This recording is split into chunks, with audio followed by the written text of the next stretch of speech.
नमस्कार, सुवर्णास किचन मध्ये आज आपण बघतोय वांग्याचं मस्त असं चमचमीत भरीत कसं बनवायचं। तर त्यासाठी मी इथं भरीताचे वांगे घेतलेले आहेत। तर हे असे काळ्या कलरचे आहे वांगे। तर हिरव्या कलर मध्ये पण असे मोठे वांगे भेटतात भरताचे। तर तुम्हाला जे मिळाले ते तुम्ही इथं घेऊ शकता। तर आता हे मी दोन्ही पण वांगे भाजून घेणार आहे। तर हे अर्धा किलो वांगे आहेत। तर ह्याला अलट पलट करत असं भाजून घ्यायचं आहे। मी याला तेल वगैरे काहीही लावलेलं नाहीये आणि याला असं होल पण करायची गरज नाही, कारण वांग्याची साल अशी पातळच असते, त्यामुळे लवकरच भाजले जातात। खूप वेळ नाही लागत वांगे भाजायला, फक्त अलट पलट करत याला असं मोठ्या वातीवरती भाजून घ्यायचं आहे। पाहू शकता समोरच्या बाजूने मस्त असं वांग भाजल्या गेलेलं आहे। तर आता याला असं थोडंसं मध्ये ठेवायचं, म्हणजे मधले पण भागामध्ये वांग छान असं भाजल्या जाईल। असं पूर्ण संपूर्ण देठापर्यंत ह्याला चांगलं असं अलट पलट करत भाजून घ्यायचं आहे।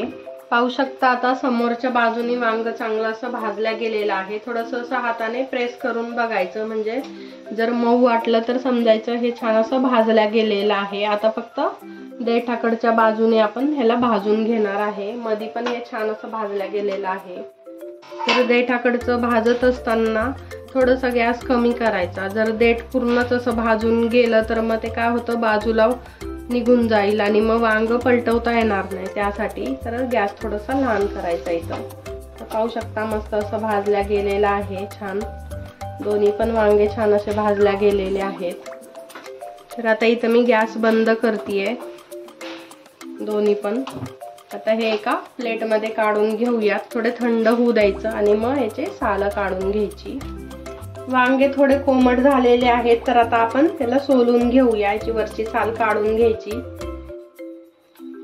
तर दोन्ही पण वांगे असे चांगले सोलून घ्यायचे आहेत। इथं संपूर्ण वांग सोलून झालेलं आहे। तर आता याची देठ पण बाजूला काढायचं आहे। या पद्धतीने देठ सगळ्यात लास्टला काढायचं पूर्ण सोलून झाल्यानंतर। हे एका साइडला ठेवायचं आणि दुसरं पण असं सोलून घेऊया। दोन्ही वांगे इथं सोलून झालेले आहेत आणि पाहू शकता मस्त त्याला असं तेल सुटलेलं आहे। तर त्याला कट करून घ्यायचं आणि आतून बघायचं, चांगलं व्यवस्थित चेक करून घ्यायचं आहे। कारण कधी कधी काय होतं, वांग जरी बाहेरून चांगलं असलं तरी आतून खराब पण निघू शकतं। त्यासाठी एक वेळा याला चांगलं असं पाहून घ्यायचं व्यवस्थित। तर दोन्ही पण वांगे असे चेक करून घ्यायचे आहे। अजिबात कुठेही कीड लागलेली दिसत नाहीये वांग्यांना, चांगले निघालेले आहेत वांगे।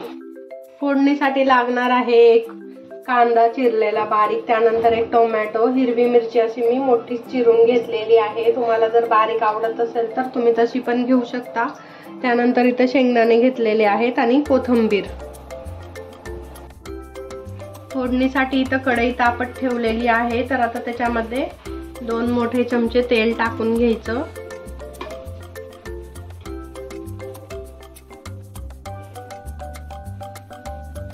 तेल थोडं गरम होऊ द्यायचं आहे।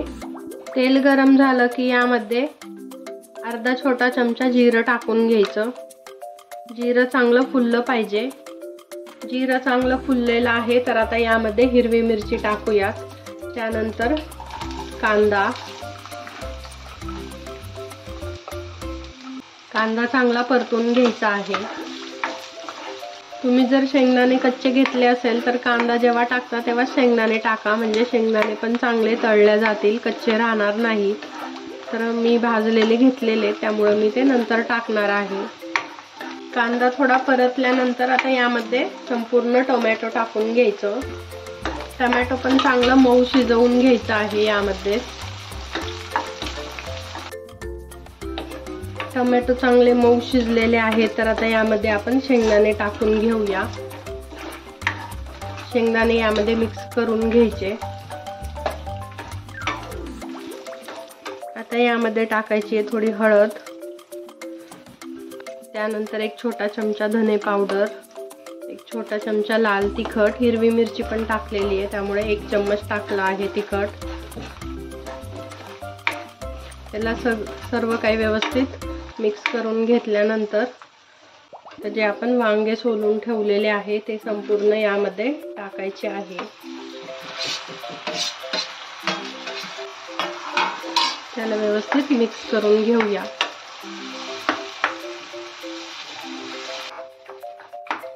यामध्ये चवीनुसार मीठ टाकून घ्यायचं आणि वरून थोडी कोथिंबीर. याला परत एक वेळा चांगलं असं मिक्स करून घ्यायचं आहे. मस्त असं आपलं इथं भरीत छान तयार झालेलं आहे. झाकण न ठेवताच मी 3 ते 4 मिनिटं याला चांगलं असं शिजू दिलेलं आहे. तर आता हे झालेलं आहे. तर या स्टेजला गॅस बंद करायचा आणि आता सर्व करायला घेऊया. मस्त असं भरीत इथं आपलं छान तयार झालेलं आहे.